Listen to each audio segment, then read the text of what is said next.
When Ryan's when it's time to begin, it's on the Rewind to Raw with John Pollock and Wai Ting. The A-Team that makes sense of these things we see in the ring every week on TV. It's Rewind to Raw for Monday night. Download it Tuesday morning from the Post Wrestling site. It's Rewind to Raw for Monday night on USA Now on the John and Wai Take the mic.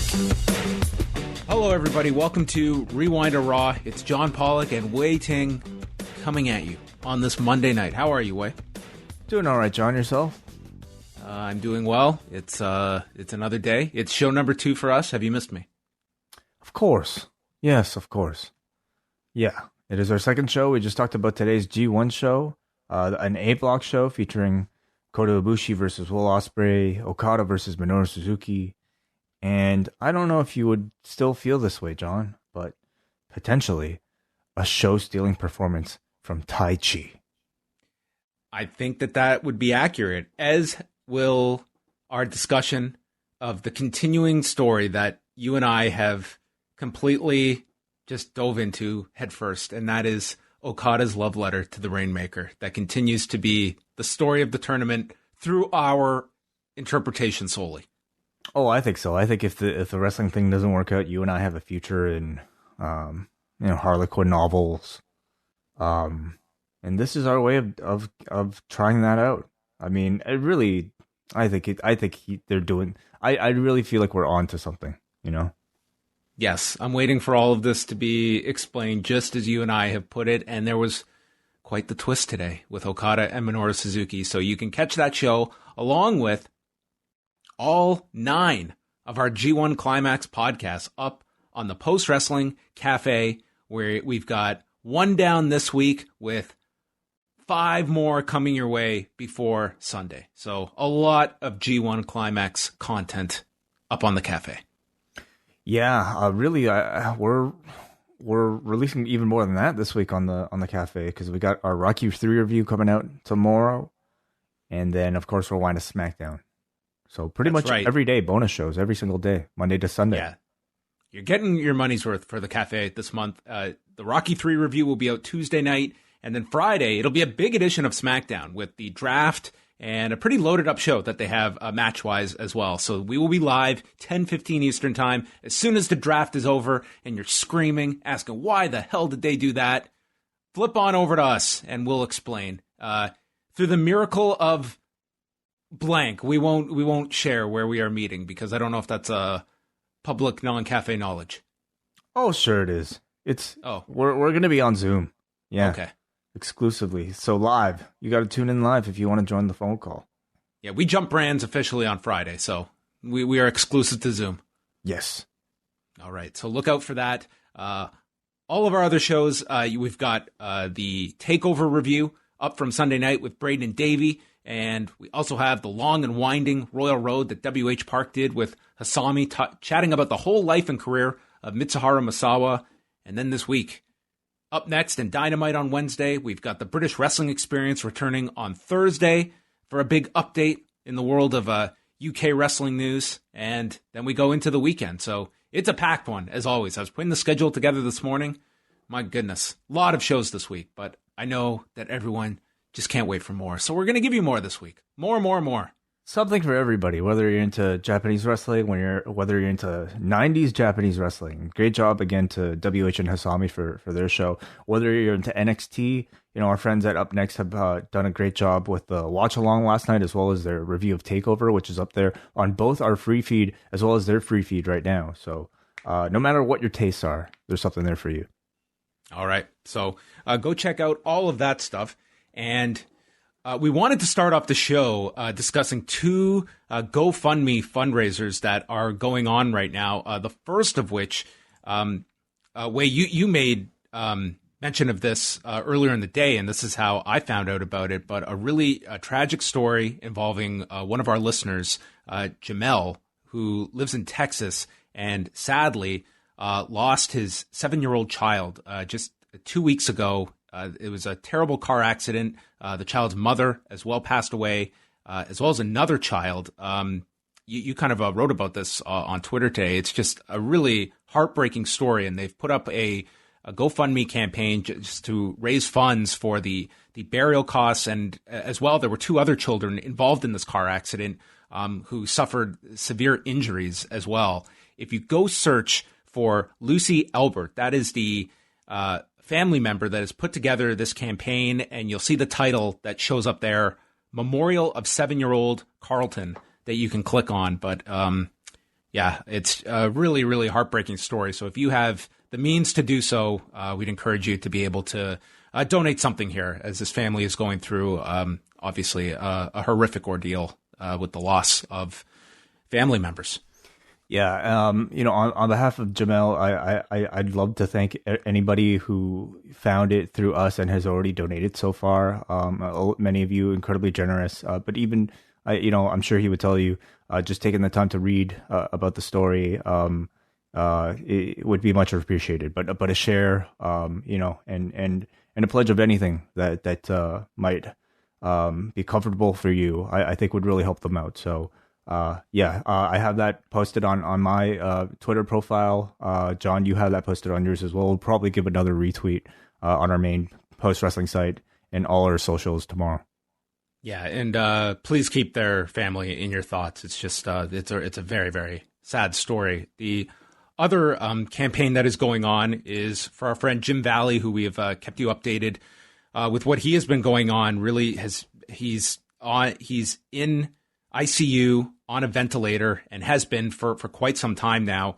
Josh Nason has put up a GoFundMe because, as he has been hospitalized, his wife has relayed the news that their insurance premiums have increased. And I just cannot imagine the burden on top of everything else from a financial side that comes through a significant issue such as what Jim is going through right now. So again, if you want to just search for Jim Valley, the campaign will pop up there. There's been a lot of generous donations thus far, but we want to make mention of both these. I know it's probably trying times for many people. So if you do have the means, these are, two families that are going through a lot right now, and any little bit can assist in a great way. To me, like, one of the big constants I have is, my involvement in the wrestling community. It is something that, like, we congregate around, whether it be a Monday or, a Friday evening, or these days a Wednesday.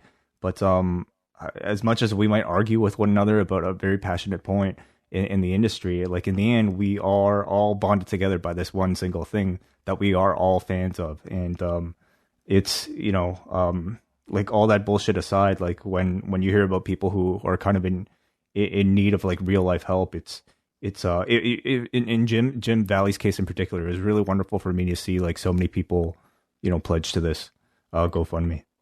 Yeah. So once again, if you just searching for them on the GoFundMe at GoFundMe.com, the easiest way to search for Lucy Elbert or for Jim Valley, or both. So go and do what you can. We appreciate it. All right, we're going to just recap quickly some reaction and thoughts overall to the TakeOver card on Sunday night. Wei, you've had a chance to see the card, as have I. Just general takeaways, maybe starting with the main event and show as a whole. How did this TakeOver stack up for you? Main event was absolutely fantastic. I think, anybody who went in there with high expectations, I would definitely have to imagine had them met, if not exceeded. Kyle O'Reilly was given a chance to step up there in the spotlight in a main event to deliver a main event caliber, NXT TakeOver caliber match. And I would say he and Finn Balor had something to prove, being in that championship main event spot. And I think they both did. It was a very hard-hitting, realistic feeling type of match. And in particular, like, I was really happy to see Kyle O'Reilly, like, make that ascent. He, to me, is, like, the best representative of jiu-jitsu, Brazilian jiu-jitsu. Great technique and great ability to translate those techniques into professional wrestling. So to see, how successful the match was, and I think to see the reaction that the match garnered with him doing that sort of style, I really hope to see more in the future. I love this main event. To me, it was by far the highlight of the TakeOver for me. I thought going into the main event, I thought it was some good matches, but nothing that had left a really strong impression on me that most takeovers, there's plenty of. This main event was tremendous. It was one of my favorite matches this year. I thought that it's a spot that you see so often in MMA where it's the liver shot that just you have that delay and then the wrestler or the fighter crumbles. I thought that was such a great use in this match, that idea of O'Reilly getting hit in the liver, and you almost felt like the announcers were not quite on top of it when it first happened, and then you have about a minute before Beth updates them that it was the liver that was hit, and it's so significant to the finish where the double foot stomp is there right to the liver as well, that causes Kyle O'Reilly to stay down. I thought it was I don't even want to say breakout performance for Kyle O'Reilly, but I think to people that had maybe only seen him in the tags in NXT, I just think having that singles outing, to me, it just cemented his place that he is a top guy in NXT. Afterward, we had the big angle where it was Ridge Holland showing up with Adam Cole draped on his shoulders and dumped out, prompting Roderick Strong and Bobby Fish to run from the back. And O'Reilly left just confused at what has happened here, as did maybe many people. But I certainly took from this like a tease that instead of where we had thought this might go, where there was some kind of split coming with Cole and O'Reilly, it seemed more so that if there's going to be a divide in the Undisputed Era, it's Strong and Fish potentially breaking off. That's the vibe I got from this angle. Very possible. I think they've, purposely left it ambiguous and open-ended enough that it could be a number of different possibilities, and I like that. I like that they didn't just spell it out for you right at the end and TakeOver. You now have a reason to watch this week's NXT, if not, maybe NXT's beyond this week, to see this mystery unravel. I would say, for sure they are teasing some form of breakup, even though on the surface it doesn't look that way. But I do get the sense, the days of seeing these four together are probably very much numbered. So, and with that comes, I hope, a continued ascent into the main event scene for Kyle O'Reilly and maybe even some of the other members as well. Now, when you were watching this show, did you get any impression of any of the finishes that would lead you to the conclusion that any of these performers are on their way out the door at NXT? Did you leave with any thoughts in that regard? While previewing the show, we had certainly, considered, I thought it was pretty open-ended about who any of these titles changing, because I could possibly see almost anybody move up to the roster following a title change. I mean, with the exception of, I would say, I think a Johnny Gargano, I think at this point might be a bit of a lifer at NXT. So I was almost a little surprised that he and Candice both lost, after they pushed the whole, double championship thing with the Garganos. So the fact that he lost tells me that Damian Priest is likely staying for a bit. I mean, you would have to assume that all the champions are probably going to stay. Yeah. And that would mean of the losers, you have Kyle O'Reilly, who's clearly staying. I mean, Johnny Gargano, I think he's a lifer. Isaiah Swerve Scott is just starting. That looks to continue as well. Candice LeRae, possible, but I mean, she's so tied with Johnny Gargano, I can't really see it. So that really just, in my opinion, leaves Velveteen Dream as a potential call-up. Yeah, and he just felt so cold in this match. I thought, I can get the Doc Brown idea, but to me it was he looked so ridiculous in this match that I couldn't even take him seriously in any regard. And to me, that match was all about Kushida. He looked great. I really like this new edge that they've given to him, but Velveteen Dream just felt like the sacrificial lamb here. I just don't think that guy has any momentum right now. I think it's just, I think people are very conflicted on how to react to him, and it's reflected in, I think, how he's presented on TV, that he just feels like he is just a body there that has nothing going for him. It's true, yeah, and for that reason, I don't really know what his chances might be of being called up right now too. Certainly, and I think any form of attention specifically placed on Velveteen Dream right now, especially if it was in the case of a call up, I think will be met with a great deal of attention. It's something I'm sure they would be considering. So I'm definitely a little bit perplexed about whether or not any of these people that we saw on Sunday might make it into the draft.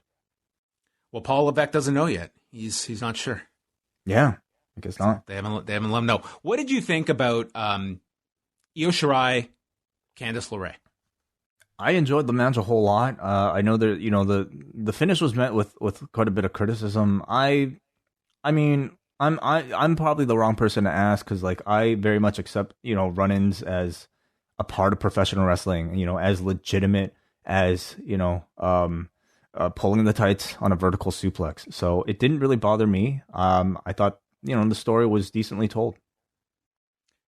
Yeah, I was one of those that I think, especially for these shows, I think I have a much wider latitude when it comes to Raw or SmackDown and your pay-per-views and clever ways to get around. And I mean, the goal in just about all of these title matches was going so far in the direction to push you with the idea that the challenger was going to win the title, except for the main event where it was kind of the opposite and O'Reilly was just getting destroyed. But in this one, it was coming up with as many ways to convince you that Candice LeRae was winning this title when ultimately it would be Io Shirai retaining. And I just think that there's a reason these takeovers are these tremendously anticipated shows, and it's because you have such a lack of this kind of match layout where I don't think this is what your audience is craving or wanting. Where it's you're going to get all these goofy belt shots and the ref has to turn his back and we do all the shortcuts that we come to expect, but I don't think anyone anticipates. I think it's a legitimate point of contention. We know that something like NXT is geared towards a different, I would say stylistically geared towards an audience of a different taste, an audience of a taste that wants something a bit more legitimate. So does it have a place? I feel like they're also a company that reacts well to like public criticism, and if they hear plenty of outcry about something like this, then maybe you will get less of it in the future. The Capitol Wrestling Center presentation. What did you think about this idea? I will say definitely that the timing of all this after this recent outbreak is a little bit. It begs some questions of doing this now at an indoor facility that I think you certainly have your concerns with. But in terms of just the presentation of it all, I can't say I really got this throwback feel that Paul Levesque was talking about earlier in the day. I mean, I did not feel like I was walking into 1953. I felt like I was watching a closed set or a semi-closed set in 2020. Outside of the name of the building and the video that started off the takeover, there was, I think that's probably what he was mostly referring to, like the video with the Vince McMahon quote at the beginning from 1977. Beyond that, yeah, I mean, this was basically, a Thunderdome light, crammed into the Performance Center, and I don't know if you should be cramming anything into an inside facility right now. Yeah, okay, so especially people. So about that, so they're letting in at this moment friends and family as part of the crowd. Yes, who they are doing testing for and going beyond like temperature checking. They're doing actual testing for these people, I believe, the day prior. Mandatory masks. People are brought in according to their own bubbles and kept in their own bubbles. Like literally, they're pods. They've got, pods with your group. Yeah. So, maybe not getting into that particular discussion about whether or not it's right to do right now in an indoor venue, but I think presentation wise, it's certainly an improvement. They're trying to, I guess, cram a bit of the best of both worlds, whatever they can fit in there. Some LED screens with fans on Zoom, and then some real life fans too, and a lot of piped audio as well. I think they could really experiment with cutting the piped audio, because that to me was a detriment, because it almost like the piped audio overrode any of the natural sound you were going to get inside there. I thought it was especially difficult in that opening match to... I don't know if the natural sound would be loud enough. Like if we're talking especially like a smaller, like how many people would have fit in there?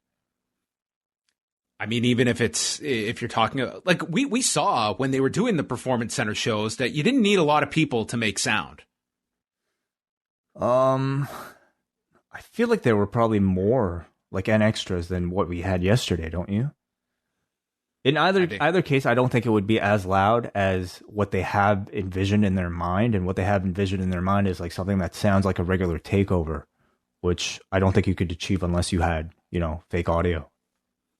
And I guess the main news coming out beyond the match results, we had the return of Ember Moon, who was the masked motorcycle driver, and Toni Storm, both back. The idea that you have both of these, Ember Moon coming back from the main roster and Toni Storm coming over from NXT UK, I guess the next question is, are these two spots that they are filling of two women that could be outgoing? That's where I feel you might see a call up, whether it be a Rhea Ripley or Dakota Kai. I could see somebody in the women's division moving out as a result of those two coming in. But as it exists, they did do a thing on the pre-show with Ripley where they've still got the Raquel Gonzalez program with her, and she has stated on the pre-show challenging the winner, which was Io Shirai. So I'm with you. I would be moving Rhea Ripley, but it just seems that they have programs in place for her. I don't think too deeply about any of that stuff. I mean, Keith Lee was a damn champion. That's true. This happens all the time. And if what Paul Levesque himself says is true, he doesn't even know if NXT is involved. I don't think they give a shit who's got storylines. Paul's going to tune in on Friday. Oh, there go our programs. Yeah. And the thing that was met with maybe the most positivity was that they're going to do a Halloween Havoc special on October 28th on a Wednesday night. People love nostalgia. People love seeing old logos for things that they remember as a kid.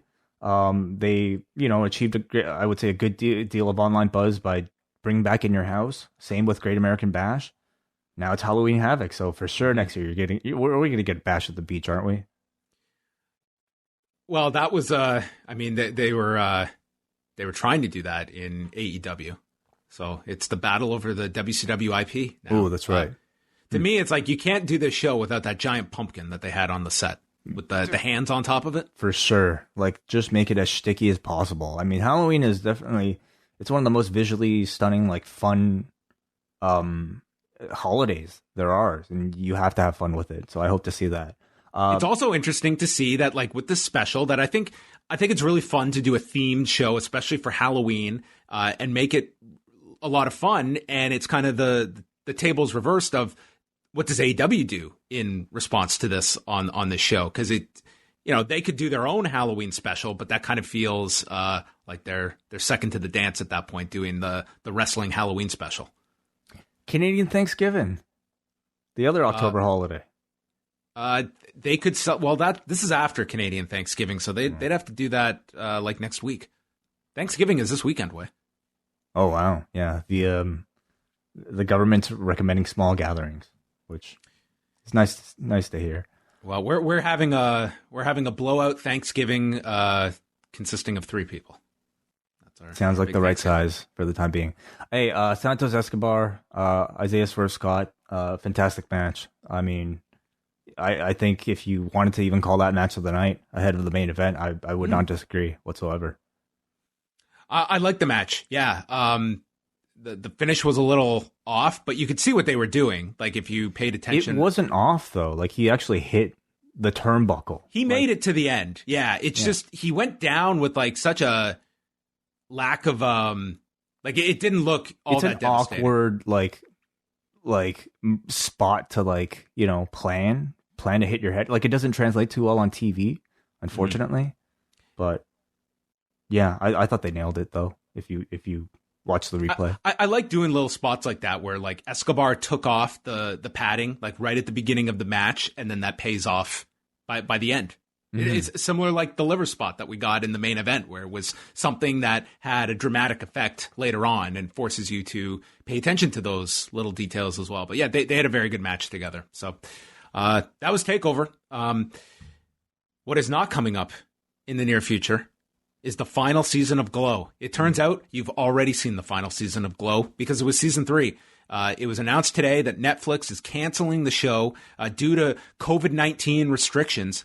And Deadline had reported that they were 3 weeks into filming earlier this year when the pandemic hit and production was shut down. They had only finished 1 episode. They were starting on the 2nd, and they're doing all their filming in LA. And the statement that came out from Netflix, this was told to The Wrap, we've made the difficult decision not to do a fourth season of Glow due to COVID, which makes shooting this physically intimate show with its large ensemble cast especially challenging. We are so grateful to creators Liz Flahive and Carly Mensch, Genji Cohen, and all the writers, cast, and crew for sharing the story about the incredible women of Glow. So that is the end. And I mean, it is just kind of bizarre as we are recapping this story way that it is just too dangerous to be doing a production about professional wrestling as we are about to be reviewing the actual exhibition of said subject. Like, that just tells you the different worlds that we are existing in when it comes to pro wrestling in the real world. Mm-hmm. Yeah, it's strange. Perhaps if they are engaged in real professional wrestling bouts, it'd be a bit safer.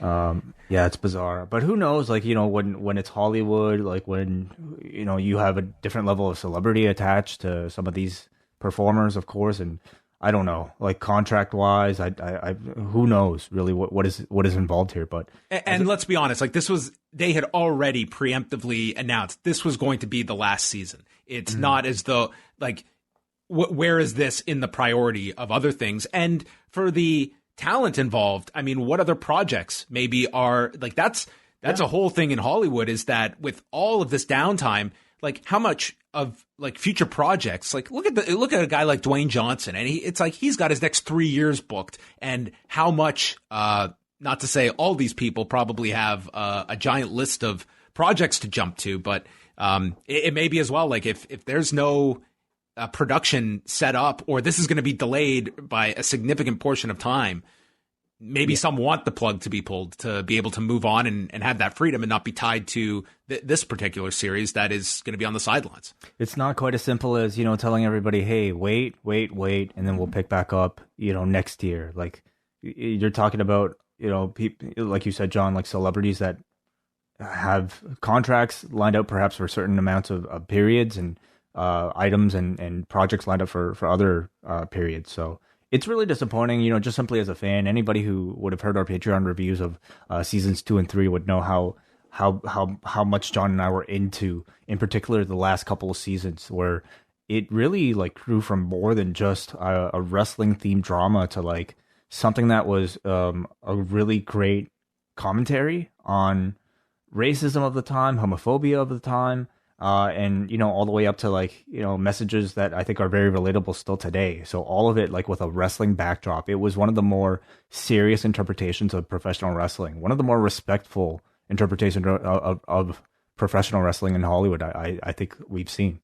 It would have been very interesting. And granted, I mean, this season was going to be the last one, and it was already written, and they were ready to shoot it. But had this series come along a couple years later and was in the middle of this, and we didn't have this whole pandemic, would have been very interesting to see how a series like this would have incorporated, because I think they would have, the speaking out movement, and if that would have been how they would have approached that, because I think that is a confluence of a real issue that professional wrestling is going through that they would not have shied away from, and putting a spotlight on it in kind of an 80s setting where I mean, you can imagine what the industry was like.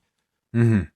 So anyway, that is the latest on Glow. SmackDown on Friday night, they were up a bit from what the overnight figures had pegged the show at. They finished with 2,155,000 viewers, a 0.6 in the 18 to 49 demo. So they were behind the NBA, which the finals were airing on on ABC on Friday night, that had 6.6 million viewers and a 2.4 demo number. But this was SmackDown's second highest number since August 21st. And that is fairly impressive, given that they were going against the NBA. They were going against a wild card game from Major League Baseball, which the Cardinals and Padres was the number one show on cable on Friday night. And Friday night, news coverage was through the roof with the news that Donald Trump was being admitted to the Walter Reed Medical Center. So news coverage was just, everyone was looking for information on Friday night, and SmackDown did not get affected at all. They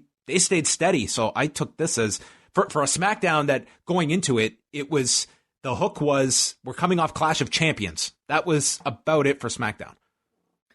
I have to imagine, like, yeah, the success of perhaps the Roman Reigns storyline coming out of Clash of Champions and into SmackDown. I have to think that would account for the number holding steady.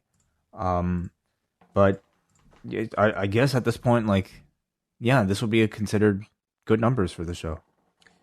In Canada, the show SmackDown was the number 2 most watched sports program in the country behind the NBA game. They did 180,600 viewers. In Canada, the demo they focus on is 25 to 54. They did 84,300. And also finishing in the top 10 was the 1-hour edited version of NXT that preceded SmackDown on Friday that did 75,500 viewers, and main event that followed SmackDown doing 74,500. So you're looking at like 75,000 viewers that are good that watch like a 4-hour block of WWE programming on Sportsnet 360 on Friday night. Well, I mean, I guess I was going to say Canadians don't care that much about the American president, but we certainly do. Like, we're probably paying as much attention as anybody. Yeah, just watching from afar. Yeah. What else do we have here? This Friday. So this week they did 2,155,000 viewers. What do you think the draft is going to mean? They are going against the NBA on Friday night. I think it'll do better than last week. I mean, outside of the NBA, any other competition? There'll be baseball playoffs. Like, baseball is pretty much every night, but the big thing will be, the NBA. That starts at 9:00, so you'll get like the pregame show at 8:30. Very similar to what they faced last week. I think the fact that they held up so well last week, I'm not feeling the drafts. It feels like a big deal, but they should get some bump from it. I'm thinking, I would say 2.3 would be what you're shooting for. For 2.3, some reason, 2.4. Like like so many shows, I think I definitely feel like a lot of shows lose their significance. I mean, certainly anytime they advertise any sort of like cross-brand promotional bullshit thing, like, nobody cares. But something that, like, still to me feels a bit real is the draft, because it promises to be the first night you will see somebody on a certain show, or the last night you will see somebody on a certain show. Like, in a way, this is definitely the closest thing WWE has, like, a season premiere or season finale. So I expect it to do well. I don't know how well, but better than last week, I would hope. Last year's draft on SmackDown. Granted, this was week 2 on Fox, so they were coming off that monstrous number with The Rock the first week. But last year's draft on SmackDown did 2,877,000 viewers and a 1.0 in the 18 to 49 demo. I don't think we're hitting those numbers. Yeah, not anymore, unfortunately. So when was the last time like it even danced around those numbers? Like, since they did like they haven't done 2,000,008. They did about like 2,700,000 like in February, it looks like. And they did just under 2.7 million back on February 28th. So that would be, and that was John Cena's return on the show that they promoted. Yeah. So you're going back to February when you were doing like, upwards of close to 2.7 million. Kento Miyahara lost to Zeus today. So Zeus wins the Champion Carnival. Very strong main event match. They went over 31 minutes.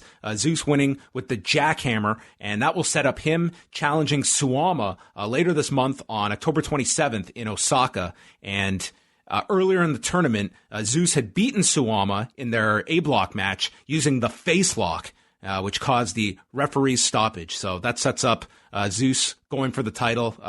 Strong match, I thought. Kento Miyahara had won the Carnival last year, and Zeus wins his first one at the age of 38.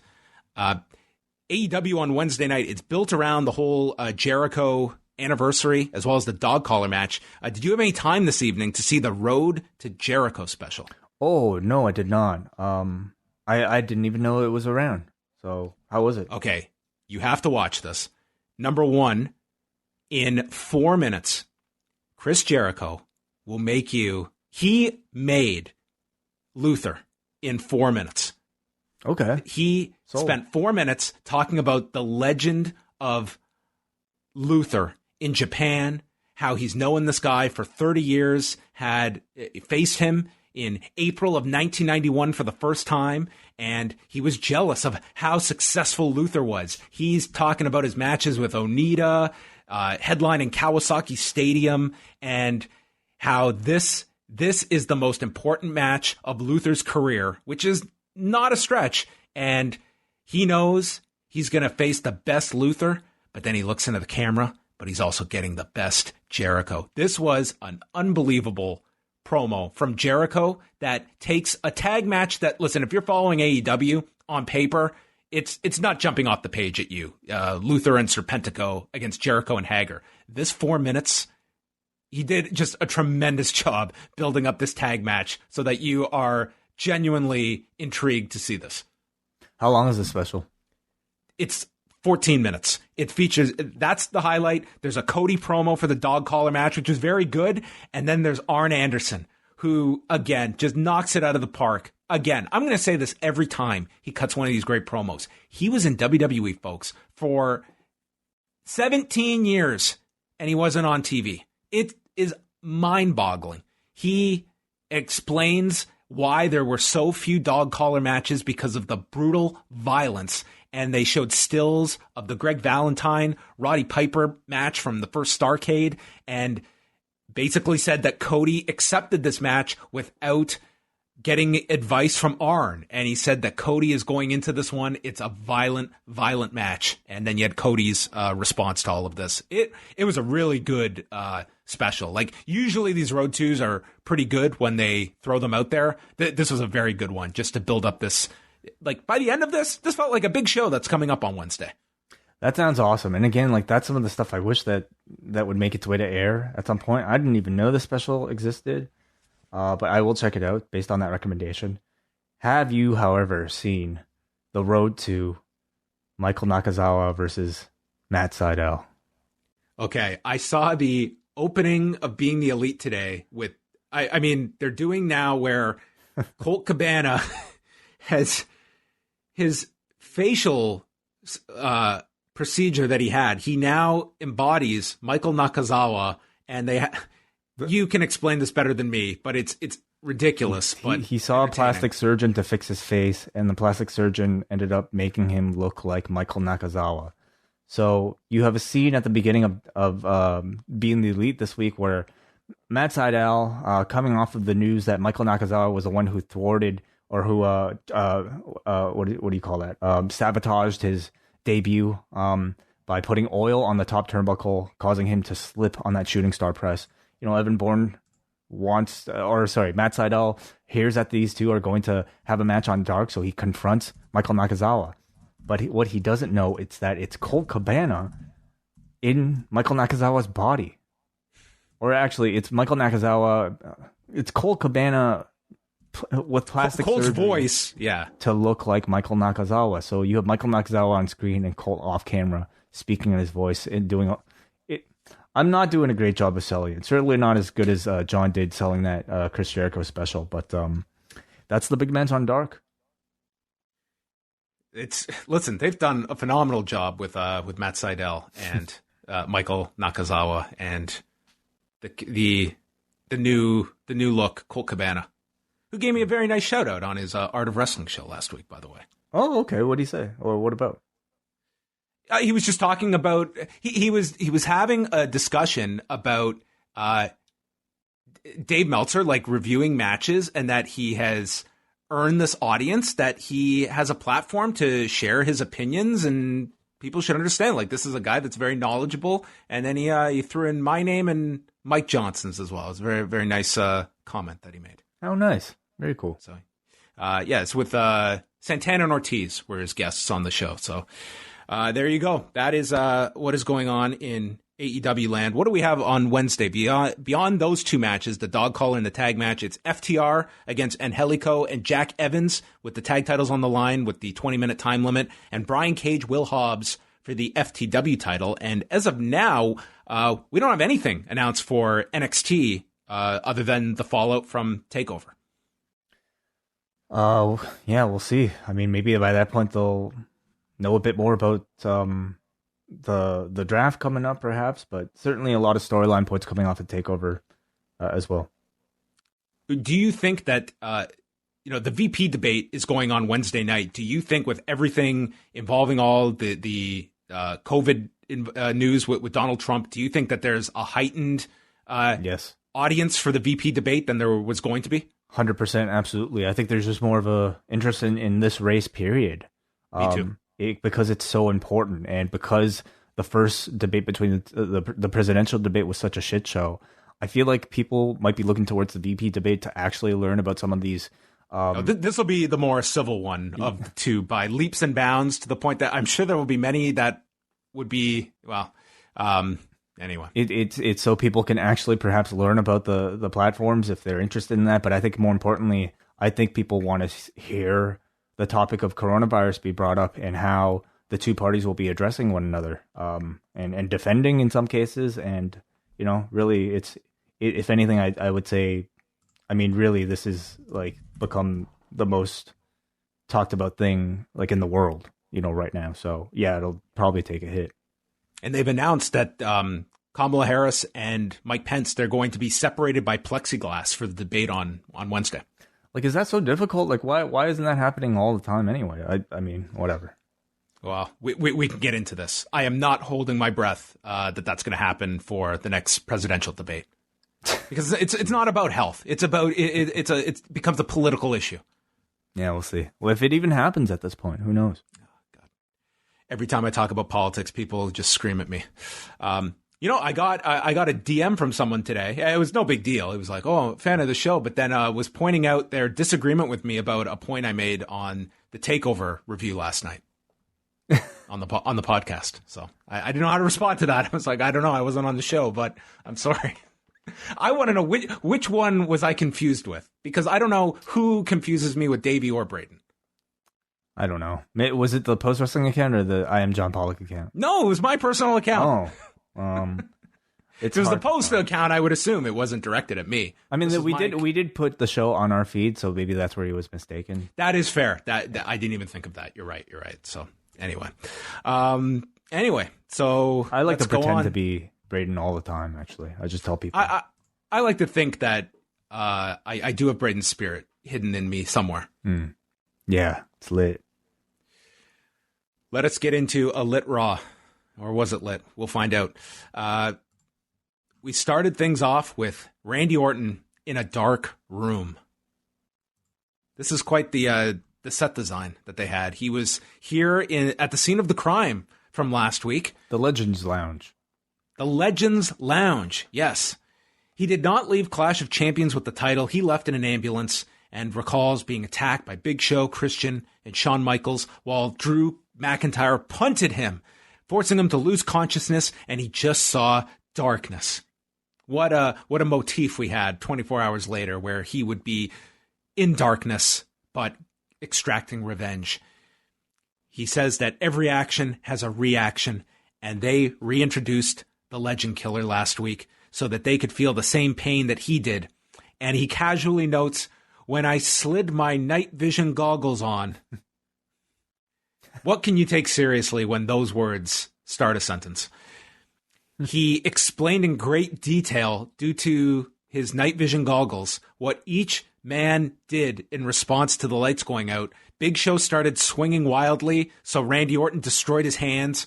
Then he whispered to Christian, "Say hi to Edge for me," and then murdered Christian. Shawn grabbed a chair, and then Orton took it and caved his skull in. While Flair got to the doorway, Orton turned him around, and Flair met his fate.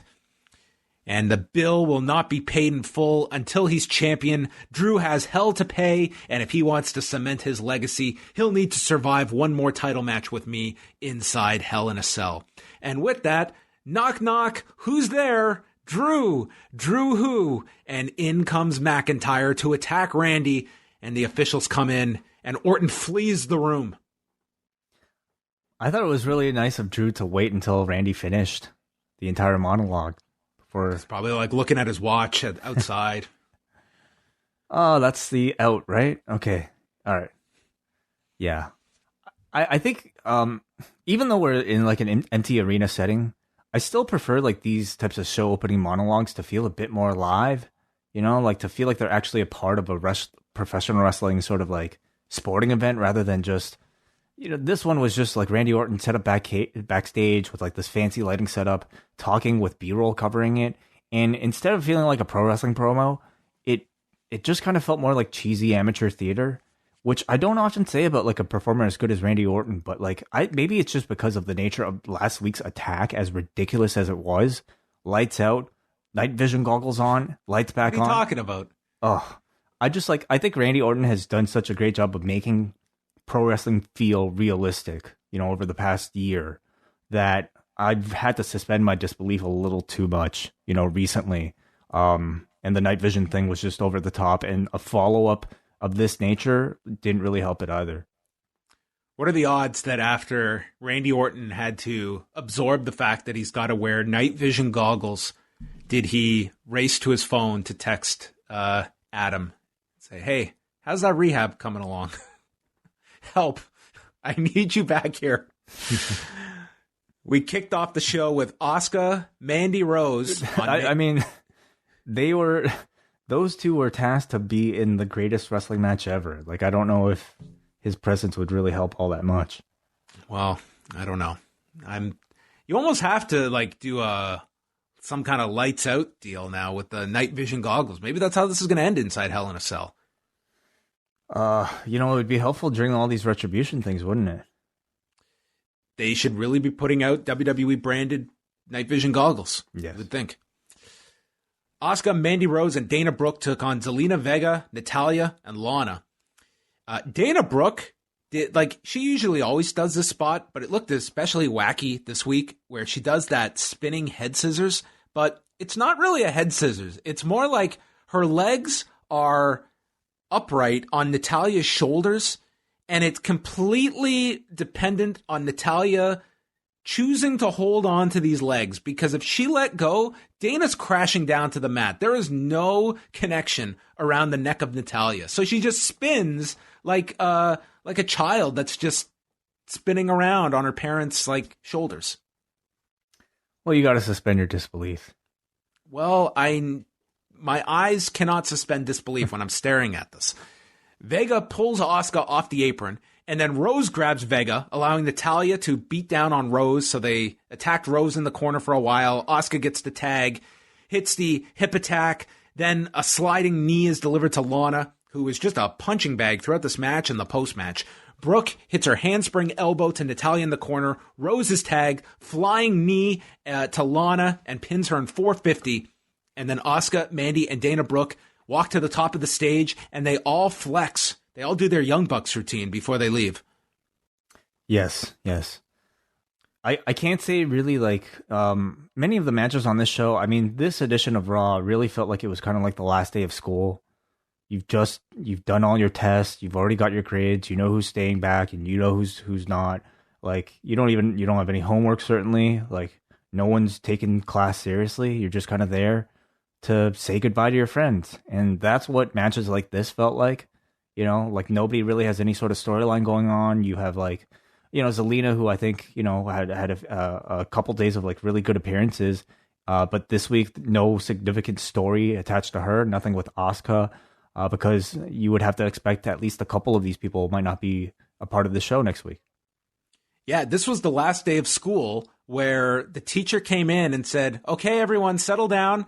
Before we say goodbye for the summer, I want to have everyone welcome our newest addition, Mandy. Everyone say hi to Mandy. She's joining us for today. On the last day of school. Yeah. Yeah.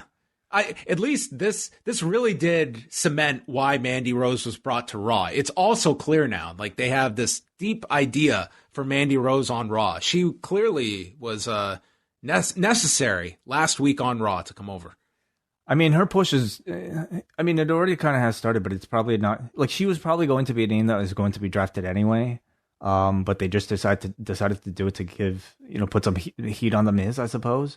But I think it comes at the detriment of like, believing in this draft thing at all. Like you're already drafting people pre-draft, right?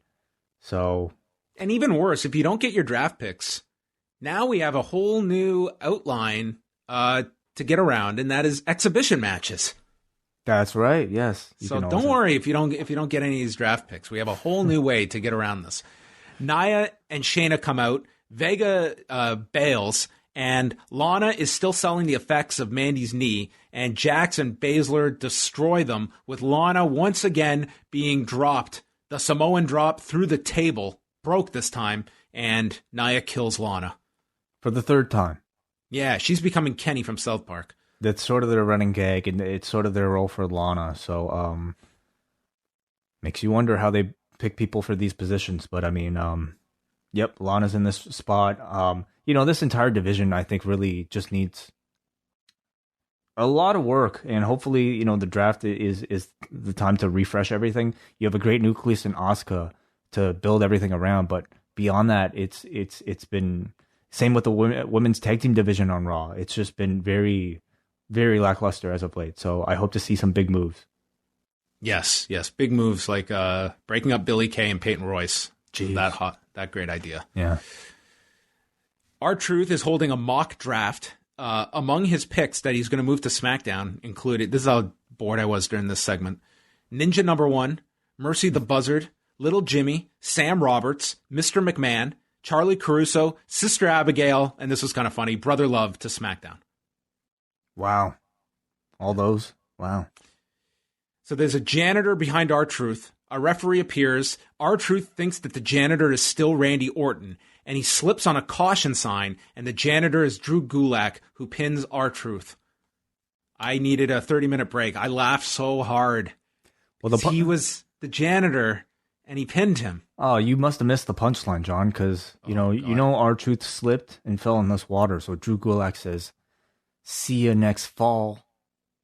I heard him say "see you next fall," and I did not put it together that he literally meant the fall that R-Truth just took. Okay.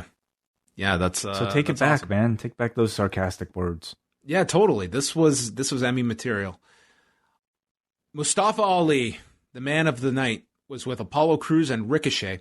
MVP walks up and says, "You guys may win the occasional match, but you never win the fight." He calls them young and green and mentions how their careers could change in the draft. He says how Crews was doing nothing on SmackDown, then he came over to Raw and became a champion, although he's back to doing nothing, so I don't know if this was a convincing argument from MVP. He's got an opening in the Hurt Business, and somehow tried to convey that it won't matter what show you're on, you'll be part of the Hurt Business. So Crews tells them not to listen to MVP. Him and Ali walk off, but Ricochet stands there looking conflicted. Yes, and if you couldn't tell that he was conflicted, maybe the lingering. It was so subtle. It was so subtle. You had to really pay attention to his demeanor, that they didn't just isolate him in the scene and tell him for 10 seconds, "Look conflicted, Ricochet," which, anyway, was all a ploy. So it means he knew the camera was on him. Yes, it must have been. Yeah, that must have been. And that must have been why he was wearing his dangly earring, because why else would you wear a dangly earring in 2020 except to tease that you might be turning? Israel Adesanya earring. He was wearing this thing all around 253 a few weeks ago. Oh, okay. So, yeah. He's doing much better than Ricochet, though. Seth Rollins and Murphy come out for their tag match, and Murphy wants Rollins to apologize to Aaliyah. Rollins screams at him, "He's the Messiah, you are the disciple." And he brings up the rest of the DMs that Aaliyah and Murphy shared, including Aaliyah telling Murphy about how her family thinks Dominic is the chosen one. So again, breaking the man code here is Seth Rollins releasing DM info. And man, Murphy really hid the fact that these were potentially fake DM. Like, the guy didn't have to necessarily sell these as gospel from the Messiah. Should Rollins really be the one to be talking about leaked DMs?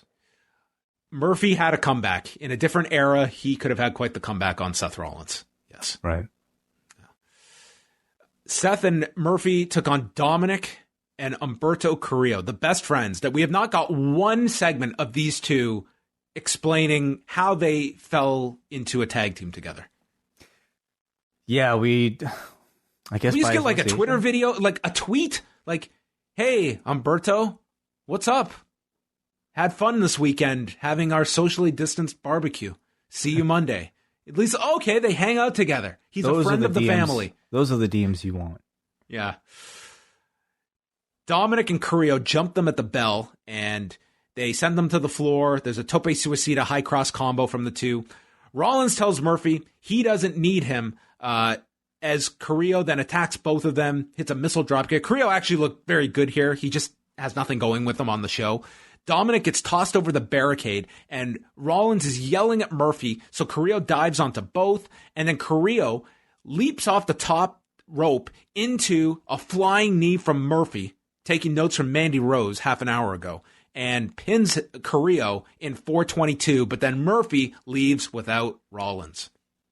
Yeah, beautiful flying knee to counter Carrillo's dive.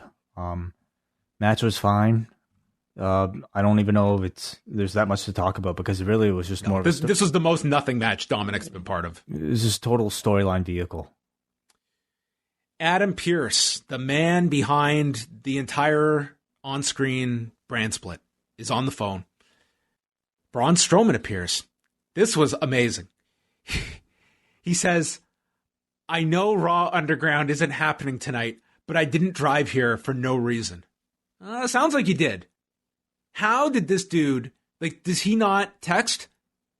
He drove all the way. The guy lives in Wisconsin. I hope he's not making that drive every single week. No, I think he might live in Florida, but goes, because that was where he went when he wasn't booked for Mania. He went home to Wisconsin and he had to turn around. So there was no Raw Underground last week, but this guy, I guess, just assumed that it would be back on this week. And he didn't. I guess he went to the website and saw that they had nothing announced for Raw as of Friday. So he just saw, Raw Underground's got to be happening this week. I mean, the way they book last minute, I don't think he would know until. I mean, maybe he took a gamble here. 7:00, yeah. But so the fact that they did mention Raw Underground here specifically, I mean, does indicate that it'll probably make its return. Yes, I think once they feel they're in the clear to use students and such again, they'll like that. That's a very tough segment to do coming off of this whole crisis and everything, of in a small area too, where you're putting all these PC students in there or NXT people in there. It's smart not to be doing this segment now. Mm-hmm. Pierce says that you're not on Raw, so I can't give you an official match, but I can give you an exhibition. What does that mean? Which I swear to God was our conversation last week about Conor McGregor and Dustin Poirier. And you asking me, what the hell does that mean? I said that. Yeah, exactly. So that means that this match was for charity.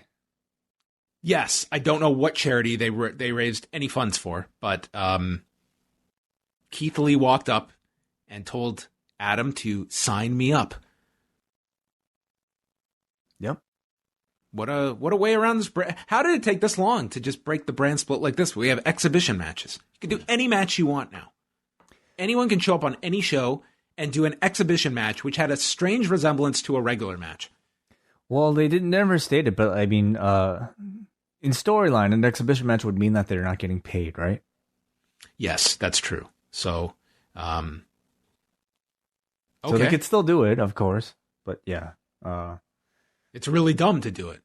Like you're out, Braun drove in, gas money, maybe, food, maybe accommodations. No insurance. All these things he didn't take into account. Yeah. So Murphy is upset. Rollins yells at him, and Rollins says, "I apologize to no one."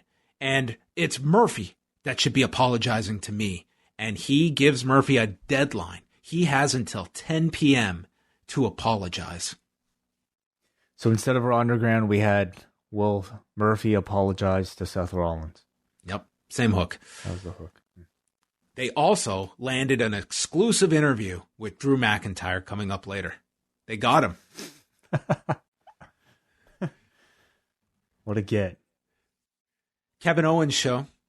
Owens says, "I'm usually excited to host this show." And he starts talking. Listen, all credit to Kevin Owens. He tried his damnedest to make this work. His impact from The Fiend. But my God, if there's one character I don't want to see have to sell the hocus pocus of The Fiend, Kevin Owens is up there. I totally agree with you. And I wouldn't necessarily say that based on like the dude's very good acting ability alone. Like certain characters are just better suited for different types of things. And Owens, I think, has always been somebody who excels at making things feel real, much like somebody like a Randy Orton. Whereas like John Cena was tremendous doing this Fiend stuff. For somebody like him, it actually works. So, but yeah, I agree. I didn't think Owens was a very good fit here at all. You could tell he wasn't really taking it. Like it's hard for me to buy that he actually buys it. Yeah, I didn't think he bought it, but I think he was trying his hardest to make this work.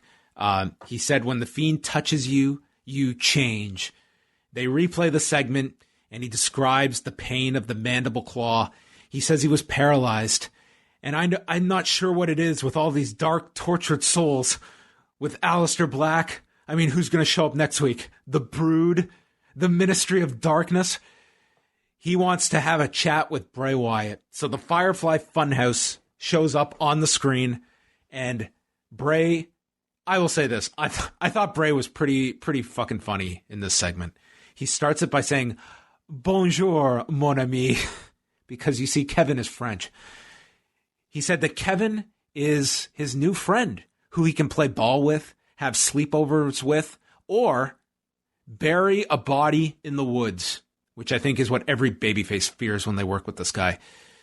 Then Bray starts singing, "Friends are very special." And this dude, I'm sorry, this was hysterical when he was singing this song. I couldn't help but enjoy this. He asks Kevin to sing. Kevin is not going along with this. He will not be brainwashed, and he wants Bray to come down to the ring. Bray says that Owens has no idea what he got himself into. This Friday on SmackDown, you'll know. And Owens is not going to wait until Friday. He's going to find Bray. But as he storms up the stage, out pops Aleister Black, who lays him out with the Black Mass. And that's the end of Kevin Owens tonight. I will say this. The positive I took from this segment is that you dedicated this whole bit to promoting a match on Friday. And I did like that fact. Like there is something you were being driven to rather than just doing 15 minutes of back and forth jokes and comedy and, oh, woe is me. So at least we have a match at the end of this, but not a smooth fit for Kevin Owens.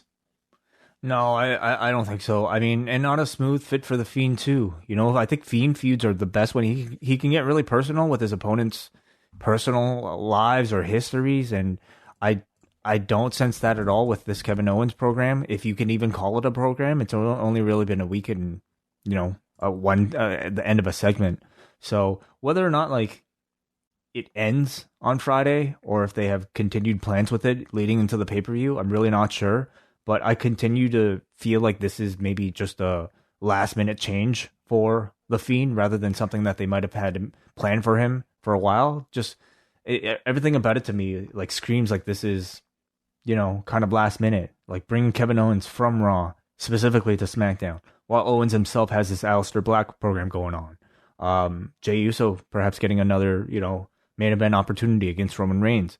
So I have to say, like, it feels like a bit of a rush job, and to me, it's not very compelling. I think this is Bray Wyatt / The Fiend's first match on TV since he introduced The Fiend. Is that right? Okay. It's all been pay-per-views, house shows, or dark matches. I'm pretty sure. So I wonder if that means anything to people. That they certainly didn't make that any kind of they didn't promote that fact in the lead up to this on Friday. Yeah. Which I would wonder if people are even aware of that. I don't know if it's that big a deal, but yeah, I think this is like limited to TV and maybe doesn't even go beyond Friday. Yeah, interesting then. Okay. Charlie gets her exclusive. She's got Drew McIntyre, and he accepts the Hell in a Cell match for October 25th, and he's going to send Orton straight to hell. So we have Roman Reigns versus Jey Uso and Drew McIntyre versus Randy Orton in the 2 cell matches. Do you think we get a third? I think that's too much. Certainly they can justify doing something like Bayley and Sasha in the cell, but maybe they don't need the cell. I don't think so. I think that's a program you can extend till Survivor Series, so the cell almost feels too final, and I think 3 is too much. No, Survivor Series is where they have to team up again for the brand versus brand stuff. Of course, right, yes. Got to get to that. Our exhibition match, Braun and Keith Lee. Tom Phillips notes this will not count against their win-loss record. Follow-up question, Tom. What are the win-loss records of anyone on this show? You'll have to get a cage match for that. Braun drop kicks Keith Lee and sends him to the floor, and then he's stopped on the floor, but Lee gets sent into the steps, and they're counted out in 1:13. Now, I rewound this twice, and I'm fairly certain this is what Braun said, but I could be corrected. Braun looks at the ref and yells, "You're going to count me out after I come over here and draw ratings?" So we'll find out. Maybe this guy will prove to be the 2 million viewer man. Has he drawn ratings? I mean, on Raw Underground? I mean, what do we have? We have that week, him and Dabba-Kato. I can't remember what the breakdown was in the third hour, but that show was up that week, or at least did much better than expected. And that was one of the few things they promoted ahead of time was him and Dabba-Kato. Oh, so maybe he's got a case. Yeah, so maybe he's the... Did you check the Nielsen's last week? He's the demo Braun. Demo Braun, okay. So they... Up until this point, this looked brutal for Keith Lee, but thankfully they gave him some more here. Keith Lee gets knocked through the barricade and into the video wall. Lee then gets to his feet, and he jumps off the steps, attacking Braun. They go up the stage. Braun is sent into the LED boards and then tackles Braun off the stage as the two men plunge to their demise. So, yeah. This was like our yearly Braun destroying the set angle. Like him and Lashley did this last year. So this was the two monsters killing each other. And I think they're going to end up on the same brand. That's my hunch. Oh, you think so? Yeah. Strowman's really another one who they really prematurely drafted, it seems, to Raw. I mean, it could be that, or it could be Keith Lee moving to SmackDown, but I almost have a feeling it would probably be Strowman staying on the show. I think it's a good follow-up program for both guys, but one I definitely hope Lee ultimately wins. You know, if Lee ultimately won a program against Braun Strowman, it would be huge for Keith Lee. But at the same time, like, can I see them having Strowman lose so quickly after like losing the title and still kind of being fresh off of like, you know, losing a title? It's definitely one that I think is a bit interesting, but I mean, the right direction would be Keith Lee. Yeah, this will really tell the tale of where they're at with Keith Lee. I mean, he came in, you could see he was a big deal coming in, but they did a terrible job in this first month with Keith Lee. I get the sense like they still are behind this guy, but I don't think it's terrible yet, John. Like, terrible would be like he's, you know, hanging out with like Ricochet and Apollo Crews, losing to the Hurt Business. That'd be terrible. There's farther for him to sink. Well, that's a wonderful caution. That it could be worse. Drew Gulak has his 24/7 title, and he's going to write about this in his book. And he notes that the lesson is to always be alert. When R-Truth appears in a dumpster, which is the perfect metaphor for this entire division, Gulak trips over a garbage bin where Akira Tozawa is inside the garbage bin. They end up in the dumpster, all three of them. The referee counts 3, and R-Truth emerges with the title and leaves the building. I just continue to think back to like maybe 6 months ago where like Daniel Bryan like worked so damn hard to like rehab this Drew Gulak into like a very serious, you know, he was being treated as like a coach, his coach, you know, an expert in submission wrestling. And he did a very good job and had a brand new persona about him. And now the guy signs a new contract with the WWE and he's being resurfaced as just another 24/7 guy doing comedy bits inside dumpsters. It's, you know, I know jobs are kind of tough to come by in this, you know, current environment, but man, like the guy should be doing so much better. Yeah, I hope they don't even link Bryan back with Gulak when he comes back. It's just, Bryan is, they need people. They need stars badly. do not attach him to this shit. Like, Bryan is too valuable, and let's be honest. Like, attach Bryan to the 24/7 title? No, I don't think that's happening. No, attach him to Gulak. Oh, right. Like, I just don't think that link worked. Like, that has brought Bryan down. And let's be honest. Like, Bryan, he has not been, like, he's been a solid middle of the card performer. He should not be middle of the card. To me, if he's coming back, he needs to be in a prominent spot, and he was not in a prominent spot over the last year. I think that much, that would probably depend on how much of a regular he wants to be. Mm-hmm. And certainly, like, this year with, like, his wife's pregnancy, that was probably up in the air. But when he's ready to make a full-time return, will that change? We shall see. Hey, you also missed the Bianca Belair segment. Man, I totally missed this. So what was the vignette? So, I mean, I think the first week it was she's the strongest. Last week she was the fastest. This week, she's the smartest. And to show off her smarts, she is gathered with a couple friends, and they're playing like some form of like Trivial Pursuit. I mean, if you recognize this game, then great. I don't know what it is, whatever. It's some sort of like trivia game. And she just answers all the questions. And we don't even know what the questions are. She just you just see basically a succession of answers where she sounds really smart. And what I got out of this was that not only is she the strongest, fastest, smartest, she might also end up being the loneliest person in the world because she seems miserable to hang out with. She just like takes all these questions and just like her friends were not having fun at all.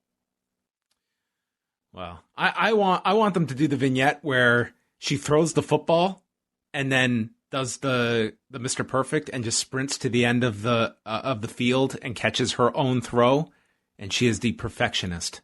Ooh, I would love that. Like, I really want them to go all out with like these types of things. Like, they kind of had that last week where like she let the two people like start off with a giant head start in the hurdles, and she ended up winning anyway.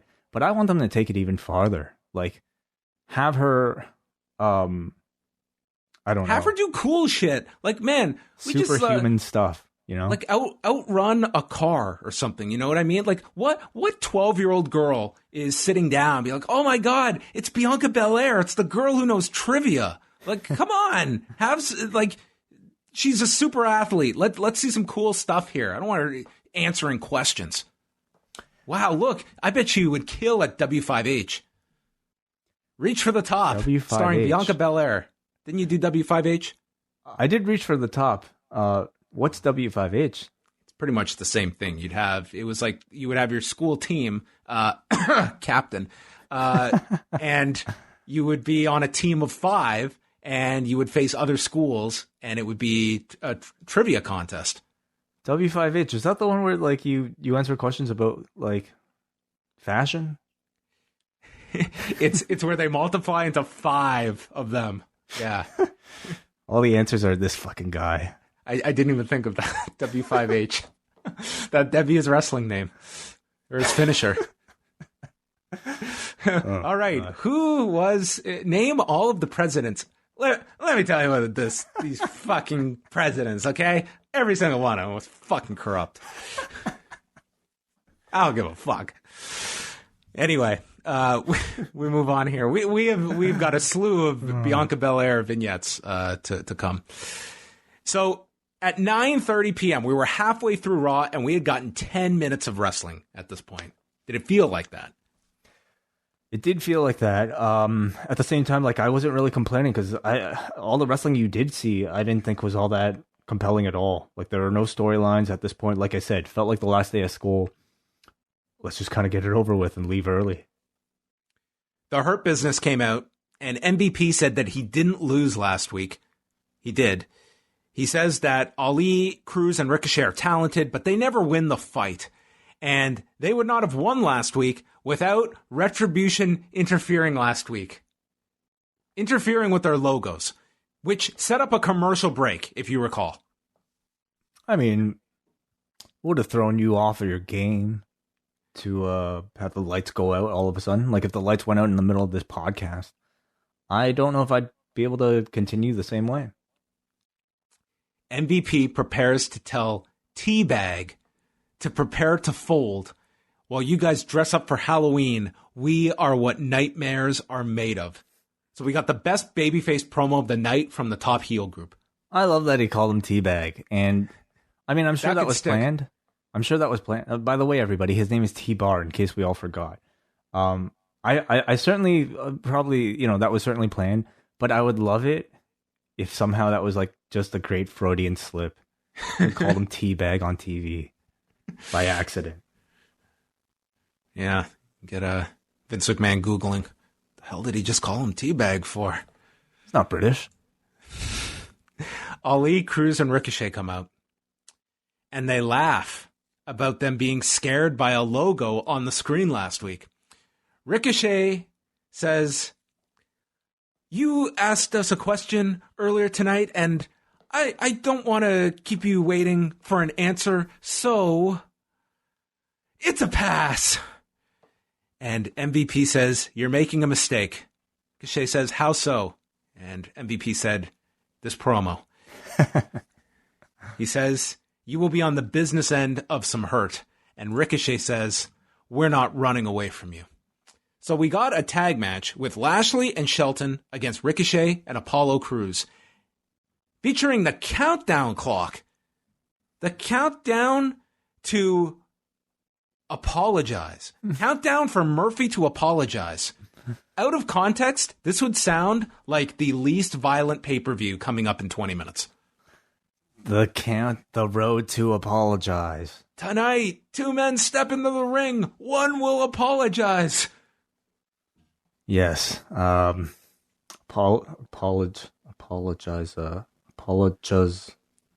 Bonanza. Yeah. It'd be Apollo's new last name. Apologize. Oh, wonderful. This is where my head's at this show. They were really banking on this apology to like be a big hook for 10 o'clock. And they really didn't want you to forget. Hey, in case you were about to go to bed early, Murphy is about to apologize. He might not. We'll find out. Ali and MVP are on the floor in the corners. Ricochet and Cruz are getting beaten to a pulp early on, but then they fight back. Ricochet super kicks Lashley, then gets spun off Lashley's shoulders. Cruz is the legal man, goes for a military press, and it's stopped. Benjamin gets hit with the released German, but then Lashley's in, goes for the spear, Cruz with the leapfrog, and then Cruz is slammed down, and he applies the hurt lock. And Apollo submits at 9 minutes and 45 seconds. And then the man has given me some great quotes this year after that 365, but nothing topped this one as Ricochet is on the floor and yells to MVP and the Hurt Business. "It ain't over until you're tired of us." Oh, God. It ain't over till you're tired of us. We will get beat every single week. I was like, man, these baby faces, like they're something, the rubber had to meet the road. And thank God it did with at least one of the members tonight, because this Ricochet Apollo Crews dynamic, holy Christ. Losing Paul Heyman was the worst thing for those two. You could definitely see just the trajectory of Apollo Crews just sink right after that happened. And instantly. Man, like coming off of Payback, and then coming off of Clash of Champions where Apollo Crews lost both times. I mean, you knew where it was going, but at the same time, I think I held out a bit of hope that at the end of this entire storyline, Crews would somehow still come out on top, or at least the team would come out on top, by gathering some help. Last week, there looked to be a spark of hope. When they brought in Mustafa Ali, ended up getting a victory. But of course, as we'll go on to talk about on this show, I don't think that was meant for them at all. That was meant strictly for Ali, and seeing how Cruz was booked here, they've completely killed him. Like, I don't see how he would be able to come out on top at the end of this at all, even if he did win the championship back. I think it would be meaningless. He's tapped out so many times to this hurt lock. Just get him off this show. Get him off. Send him to NXT. Send him to the main event. He's done. It ain't over until you're tired of us. Murphy finds Aaliyah. She's been waiting all night to speak with him. Murphy apologizes to her, So they already gave away an apology before the countdown was up. She says, it's not your fault, but you need to be worried about Seth. And then she says, you're not thinking of apologizing, are you? Murphy is so conflicted. The Hurt Business are met by Mustafa Ali backstage, and Ali wants to take on all three of them tonight. He's going to start with MVP, move on to Lashley, and then to Shelton. Tom Phillips admires his moxie. Yep. Seth Rollins comes out for his apology, along with Murphy. Murphy topped Ricochet here when it came to the conflicted look. He told Murphy that he was plucked from obscurity, and I saved your career. I mean, that was kind of like his story of getting plucked from 205 Live to be put on Raw. So he grabs him by the beard. He was already on Raw. I'm saying when they put him on Raw, they were plucking him from obscurity. But yeah, that predated the Murphy-Rollins alliance. He's demanding Murphy apologize, but Murphy is not going to break. Murphy then executes a takedown on Rollins, and they start fighting. He tackles Rollins onto the desk, and then he gets the kendo stick. But it's taken away. He hits Rollins with it and demands that Rollins apologize to Aaliyah. And Rollins is apologizing and cowering away from Murphy before he goes for Murphy's eyes. And there, the kendo stick is on the ground. Rollins takes the stick and starts to beat the shit out of Murphy. When he gets a chair, Aaliyah runs in. And following Aaliyah are everyone's favorite family. Out comes Ray, Angie, and Dominic. And I have now moved on to my favorite person when it comes to dialogue, and that is one Dominic. Are you serious? Are you kidding me? He just looks at Aaliyah with this puzzled look. Why? What's the need? Remember what he's doing to us. Look at Dad's eye. What are you thinking? They just berate this girl, and they all take off, and Murphy is just flatlining in this ring, and he's just left there. Your Dominic is like scarily accurate. Like I can close my eyes, and like that's exactly how that dude sounds. Wait, are you serious, Way? Are you kidding me? What's the need? A Dominic AJ Styles program, I think, would be every listener's dream. Oh, dude, they're building up to Dominic versus Aaliyah. Losers out of the family. Yeah, so this happens to be the next chapter. I mean, they're seemingly confirming some sort of relationship between Aaliyah and Murphy. Yep, this continues. Yeah, I don't know if this week was like, this was supposed to be like a big moment, you know? Like Murphy's been like getting berated this entire summer ever since he's been with Rollins. And I feel like I'm supposed to want Murphy to like lash out and like, you know, punch back at Rollins a whole lot more than maybe I did. I personally never really felt that. To me, it was like, okay, of course he's, you know, hitting back Rollins, but I didn't really feel that like, man, finally, you know, like, yeah, give that guy what he deserves type of thing. I was more like, are you serious? Are you kidding me? What's the need? I did think Murphy was pretty good in the segment, and it does feel like this has come somewhat quick. I mean, they've teased us. I can't say it's been coming super out of nowhere, but it does feel like Rollins and Murphy is our detour, because I'm imagining Ray is like, they don't want to tease that match now. Like, it seems that this could be the match for Hell in a Cell. It's Rollins and Murphy just in a straight up match, unless, you know, someone's eye is at stake or whatever. So who do you win? Who do you have win? Maybe it's a case where Aaliyah throws in the towel. I guess he just did that with Jimmy Uso, so maybe that'd be too soon. But something where you have to get Aaliyah involved. Interesting. Yeah. This seems to extend it. Okay. Yeah, let's see where it goes. Shayna Baszler and Nia Jax were back this week after being off from Clash of Champions in last week's Raw to defend the titles against Ruby Riott and Liv Morgan. Immediately, Morgan goes for Jax's knee, and then Riott puts Morgan on her back and dumps her on top of Jax, who immediately comes back and just starts destroying these two. She reluctantly tags in Baszler, and Baszler stomps on Riott's elbow. Baszler just dominates Ruby. She destroys the arm and shoulder, and the announcers are very good to bring up the shoulder injuries that kept Ruby Riott out for all that time. She is getting destroyed in this. She finally makes the tag to Liv Morgan, and Morgan does her big Ricky Morgan comeback here after the hot tag, and that includes somersaults into both corners with clotheslines until she rolls into a lariat by Nia Jax. Jax headbutts her and then tags out. And even Byron asks, why would you tag Ruby? She's got one arm.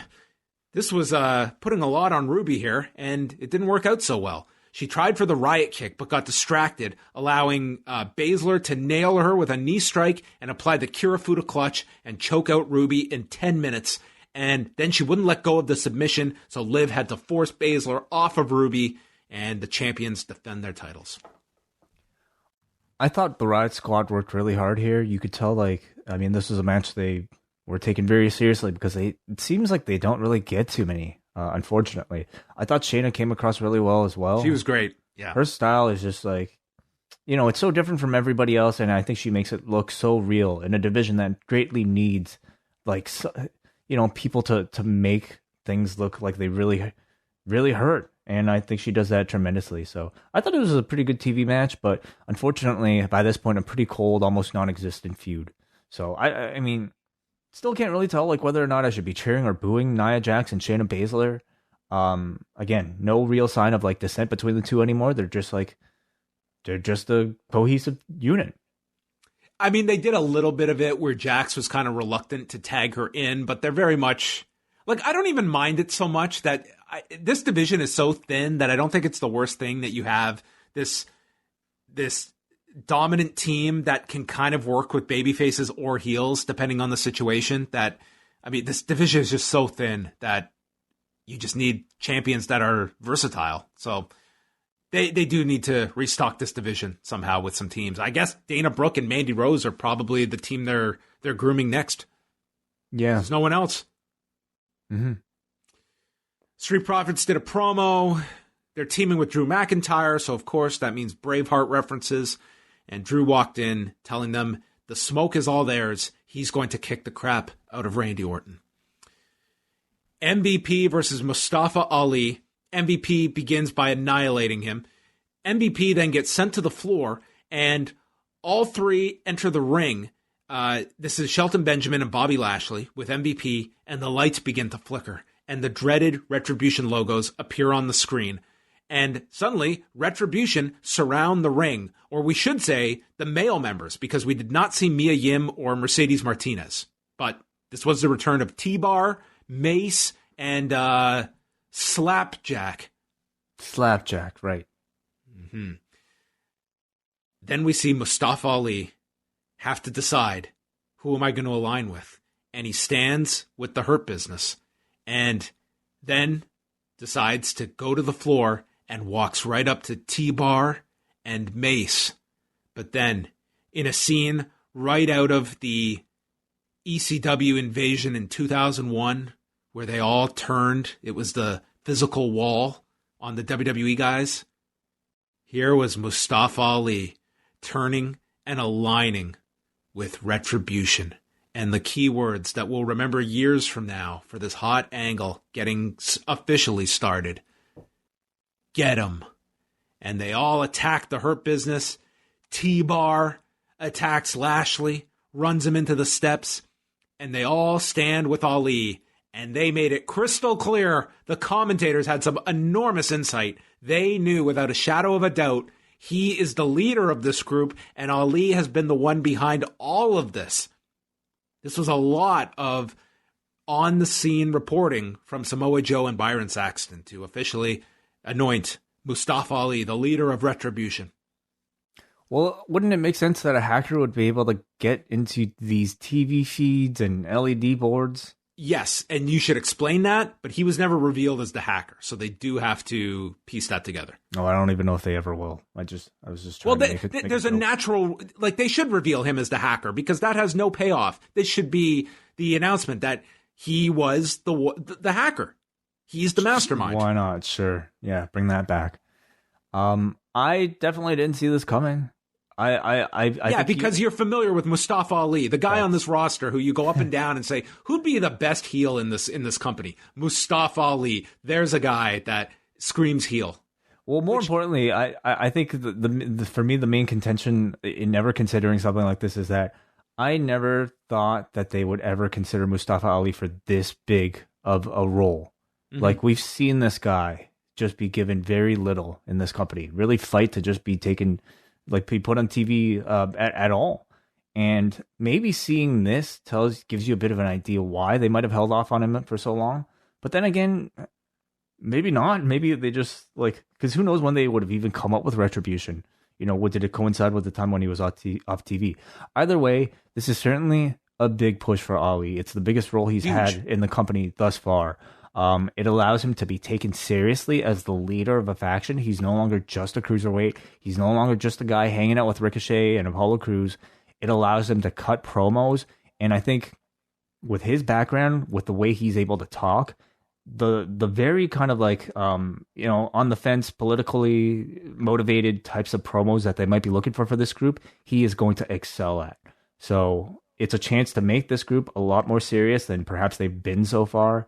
And it's a chance for Ali to really perform. So I'm very excited to see where this goes. And this kind of, to me, like, babyface is the Hurt Business. Absolutely it does. And I think it answers that question too. Like, why were they babyfaces here, but they were heels against, I guess, Ricochet and Bobby Lashley and Mustafa Ali? Well, it turns out, at least in Ali's case, he is actually a heel.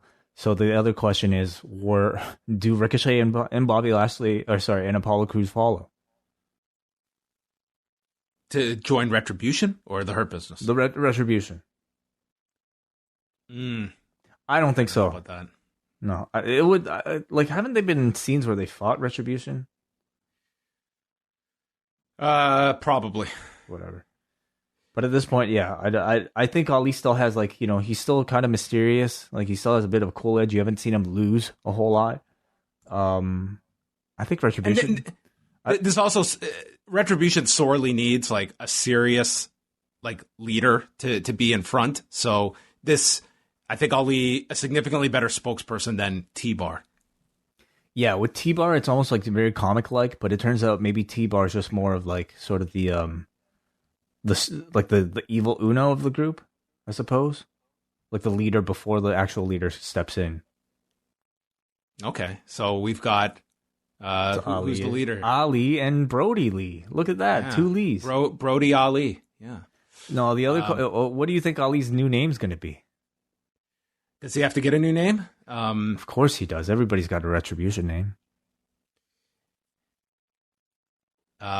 He's from Chicago, right? So he should be Deep Dish. Deep Dish. Okay, I was going for like ill something for Illinois. Yeah, Deep Dish. Okay, that's fine. No. Okay. Just I have no idea. No, I'm really hoping they give him a cool name because, like, I hope they don't give him a name. To be honest, true. Like that would be the like best. Honestly, I was kind of hoping like this. And maybe they still do. I don't think they're going to like drastically change the group, but I think this is an opportunity to maybe like ditch some of the campiness. The names would be at the top of the list, but it's like this Mace and T-Bar and goddamn Freddy from Friday the 13th in the background. Like, I don't know. This thing could really use like a bit of a reboot now that Ali is the leader, and maybe they can ditch like the masks and stuff and make them a little more human. The masks are, I think, like something that they're going to stick with. It's kind of what's made them stand out. And in fact, like Ali used to wear a mask himself. So if anything, I could see him adopting it again. I just, I hope, of course, you've heard Ali talk about many times in the past, like just the idea of like doing a very stereotypical terrorist type of thing. Like, I hope they stray away from that, and I hope they make it realistic. I hope they make it respectful. and I hope they just, make him the complex character that I think he really should be. Yeah, we'll see where this goes. But, on this day, I mean, he is the leader of what is the top program on Raw. So after the break, they explain that he's the leader behind all of this. And then we go to the main event, 6-man tag, Drew McIntyre and the Street Profits against Orton, Roode, and Ziggler. Presented by Burger King, the Whopper and nothing but the Whopper. No colors, flavors, or preservatives from artificial sources. If that sentence doesn't make your mouth water for a goddamn hamburger from Burger King, I don't know what does. I can't even taste the colors, flavors, or preservatives that may have came from artificial sources. Sounds like you're really risking your life by having one of these. The Whopper. It's 2020. What's the worst that could happen? They're delicious, though. I haven't had a Whopper in probably a decade. Whoppers or Big Macs, or neither? I've had the occasional Big Mac. Wow, hello, Bianca Belair. We get the RKO attempt that's blocked early by Drew. This is really a come down after your angle earlier. But they had a big ending to this. 6-man was fine here. They go through the break. Drew gets Orton, then is jumped by Roode and Ziggler. To go to the break, Ford hit the big Tope Con Hero. Dawkins is tagged in, but the anointment is countered. Do you like the name The Anointment? It sounds like ointment. Ointment, exactly. That's exactly what I think of every time. I think of a rash every time Tom Phillips calls this thing. It's a pretty bad name. Yeah, the anointment is countered by Ziggler's DDT. Orton hits a draping DDT to Dawkins. Then Dawkins hits the anointment, followed from the heavens onto Orton. Ziggler and Roode make the big save. And then there's a famouser. Drew gets tagged. Claymore's Ziggler. Claymore's Roode. But then turns around and Orton hits the RKO. And Orton pins McIntyre in 10 minutes, 17 seconds. A rare pinfall on Drew McIntyre as Orton goes off the air with the victory and into Hell in a Cell. Thought this was a good match and a good logical finish. Orton is in need of rehabbing after the title loss in the ambulance match, so this gets him set up right for the role to challenge Drew again at the Hell in a Cell. And that's our last Raw before the draft. Did you watch this show and think of anyone that is at the top of the list that you can see leaving Raw based on tonight's booking? You mean staying on Raw after already jumping? What? So on Friday's show, it's going to be people drafted to SmackDown, correct? There won't be anyone leaving SmackDown on Friday. Yeah, it'll probably be people going. I actually don't know. What did they do last time? Wasn't it back and forth? It was back and forth. Dude, I'm sorry. Yeah, no, last week it was back and forth because you had the war rooms, and so you'll probably get a bit of both, I would think, unless they change it. Anyway, on Raw tonight, I mean, I could see certainly Strowman and Keith Lee ending up on the same show together, whether it be Raw or SmackDown. I guess you could do either. I'm thinking Raw because Strowman's already moved there. Keith Lee is relatively new on the show. Mm-hmm. Honestly, it could be anybody. That's the thing. I don't see, of the big names on this show, Drew McIntyre, Randy Orton, I don't see either of them moving. Yeah, let's talk about big names, okay? On SmackDown, do you see Roman? No. I think Roman's staying put on SmackDown. I think Drew's staying put on Raw. How about AJ Styles? AJ and Jeff Hardy are names. I don't know if both of them move. I can certainly see one of them moving. Maybe Jeff. Yeah, I could see that too. Jeff's kind of exhausted all of the programs that he's done on SmackDown. He could use fresh opponents on Raw, so I could see that one happening. They just put the belt on Sami Zayn. I guess you could switch that if you want. How about Kevin Owens? Oh man, chalk that one down on it doesn't matter.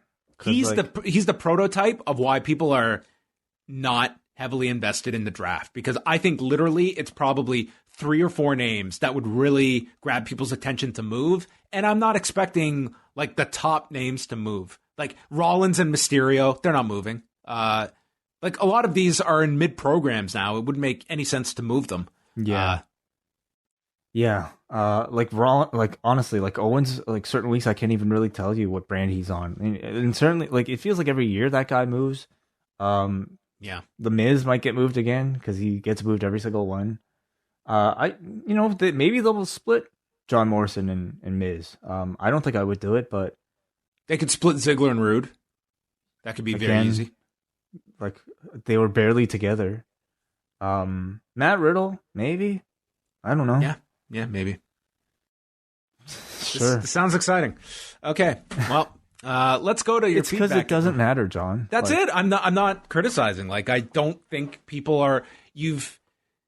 I think at this point you almost need to keep rosters locked for like 3 years before you're going to have people's interests. Like if you're going to do this every year and in between we do the Survivor Series and we do exhibition matches and we do Raw Underground, like it doesn't matter. It doesn't matter. Even one of the big names like Drew moving to SmackDown, it's like, okay, that's a major name moving, but it's like it's not like you have all these dream matches on either side. Like whatever unique combinations there are, you've probably seen that match at some point, or it's not all that interesting. Is Drew McIntyre and Jeff Hardy? Holy Christ, we haven't seen Drew McIntyre and Jeff Hardy before. Like, I don't know. It's you're playing with like a deck of cards. Like that's what we're playing with here, and it's coming up with unique combinations, and you've got to have some exciting stories. It's not just pluck and move names over that's going to generate people's interest. Like when this first draft, the first brand split, I mean, they didn't do one of these drafts until almost like 2 years into it. And even then you had done a lot of crossover and people showing up, and you didn't keep the rosters separate either. So this one, I think just people are not, I think people now overestimate like what kind of interest level the draft is going to have. Like last year, it was not to me, a big part of their year doing the switches. I think it's a good way to like see what the starting blocks are, for the upcoming season. To me, that still carries some excitement. So, yeah, but I think it's kind of difficult to even really comment on it until we actually see the result. Mm-hmm.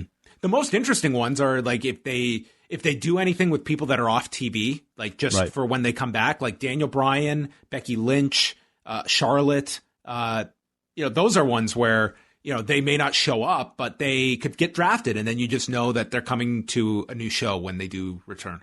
Mm-hmm. Okay, the forum.postwrestling.com, 4.5 for tonight's episode of Raw. We begin with, you guessed it, Paul from New Jersey. Okay, he says, this Seth Rollins stuff is hysterically bad. I still have no idea what the greater good is. What the greater good is... I don't know what this means. Pie boy? What does this mean? I'm not sure. Okay. I will just take the way approach and view this for what it is. Not sure what the point of the Braun Keith Lee exhibition was, but I guess you could say that for many things on Raw. I feel bad for Bianca Belair. That promo was cringe. I feel I really missed on this promo. Ricochet shouldn't be allowed within 10 feet of a microphone. I like that Murphy stood up to Seth, and Ali is a great choice for the Retribution leader. Pointless show otherwise. 2 out of 10. I miss the Iconics. Way's Cowboys suffer their first loss. No undefeated teams remain. So wow, Way, you followed in the path of the A block. No one undefeated. Unfortunately, but I mean, prior to this, I was like 3-0. So I'm still yet to watch my first football game ever. I have no idea what the hell is going on, but nice to see that. At least I feel like I'm still in contention. So, man, I love football. Alexander from Portland says, on a show where the WWE champion was pinned by the number one contender, we still couldn't get a finish to a Keith Lee match. Here's hoping the draft can freshen Lee up. Having all of his matches go nowhere is killing my interest. Bianca Belair seems like the worst person to play games with. Ricochet with a microphone should be a crime. Ali as a faction leader isn't a direction I'd have ever expected, but I hope they can hack it. Huh. No. Do we know the rules of the draft when it comes to factions? Can Raw use one draft pick to pick all 6 stablemates in Retribution? I would assume so. Yeah, but you shouldn't be assuming after tonight's show. They did nothing in terms of explaining the draft. Like, God forbid you started watching WWE over the last 6 months. Like, do they just throw that out the window? You don't even know what this is. And maybe they feel like that's enough, that you just know it's a draft. But to me, you miss out on a lot when you don't explain things like that, like just how this is going to work, because that's going to amplify your interest in this by explaining it and what could be at stake here. Like, this could be the end of a tag team. This could be a group breaking up. This could be announcers moving shows. Like, throw out all these possibilities that are going to, get your mind racing of all the different things that could happen. Yeah, I guess so. Was that not explained in the video packages that they put together? The only constant is change. That's what they explained. Okay, from Anthony. So Retribution isn't Antifa, they're anonymous, and the hacker is their leader. This company really can't create organic, fresh, unique baby faces. Ollie is a great personal story that can relate to the audience and fans alike, but alas, he's under 6 feet tall, and only turning him as a heel will get him over. Sorry, but I just don't trust this company. With their track record revealing that the leader of their top invading faction is one Mustafa Ali without making this racist in some way. Sorry, guys, I'm not on board with this. I certainly don't blame you for having those concerns at all. I'm at least open to hearing what Ali's first promo sounds like to see what sort of direction that he takes this whole thing. I have trust in the performer. So I'm very excited to see what he can do. Mm-hmm. We got a Brian from New York who says, well, 2 weeks ago, I couldn't have been more down on Retribution. And now, the hacker is the leader. Did this save the angle? Not really. Am I suddenly willing to give it a shot? Begrudgingly, I guess. Touche, WWE. Mustafa Ali is overdue for a major role, and even if I would have preferred it to be as a major babyface, they've at least given him a huge part in a pet project of the boss. He's a great talker, and while his off-camera story has an excellent good guy background, his on-TV story comes with a lot of baggage for what's happened to him since the Brian program, and should give him a lot of ammo to shape a better focus to this aimless group. Or at least until next week, when this small sliver of light for Retribution is somehow given a terrible 2D explanation, and any sort of excitement is thrown away. I guess we shall see. That reminds me, Brian just brought up how Ali certainly has a lot to talk about when he wants to talk about, people who have been neglected for opportunity and chances. And of course, his big story that he's always gone back to is the fact that he was supposed to, in his mind, he was supposed to have Kofi Kingston's spot at WrestleMania.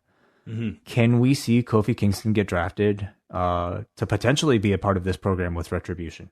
I think Kofi should be drafted to Raw. I think this is the draft where you should split Big E with Kofi and have them on separate shows. I would do that. And that's a great program for Ali to feud with Kofi. Certainly. Yeah. Good program for Kofi as well. And I think you still you have to convey that it's not necessarily a breakup of the New Day. Maybe on pay-per-views you still see them together, but it's the New Day splitting, dividing and conquering. They could still come out to the same music. They're still aligned. They're just on different shows. It'll be interesting. Or maybe Big E moves too. Yeah, you could do that too. I think they've really like Big E, I think they've done a very good job the last 2 weeks, especially with his promos that he's cut. And he's got, what does he have this Friday? The Sheamus match, the Falls Count Anywhere match. Mm-hmm. All right. Well, the next time we are with you will be in a couple of hours because there's a G1 show coming up, B Block, headlined by Hiroshi Tanahashi and Kenta. So we will discuss that on Tuesday afternoon for all Post Wrestling Cafe members. Then we're going to take a break. We're going to take a deep breath. And then it's the Rocky 3 review. Sylvester Stallone versus Clubber Lang. And an exhibition match, John. That's right. Thunder Lips did not get paid, although we'll tell you what he claimed he was paid for this role, as he takes on Sylvester Stallone / Rocky Balboa in an exhibition match. So it's Rocky 3 coming up Tuesday night on the Post Wrestling Cafe. And then we've got Rewinded Dynamite on Wednesday night after the Jericho 30th anniversary. A lot of stuff coming out and a lot of, I think, interesting things to talk about. So I look forward to doing all of that. It's going to be a very busy week. Thanks to everyone joining us, whether it be at postwrestling.com, postwrestlingcafe.com. We've got lots of stuff coming up this week, so check all of it out every last second. And that is it. We are going to get a few hours of sleep. Goodbye.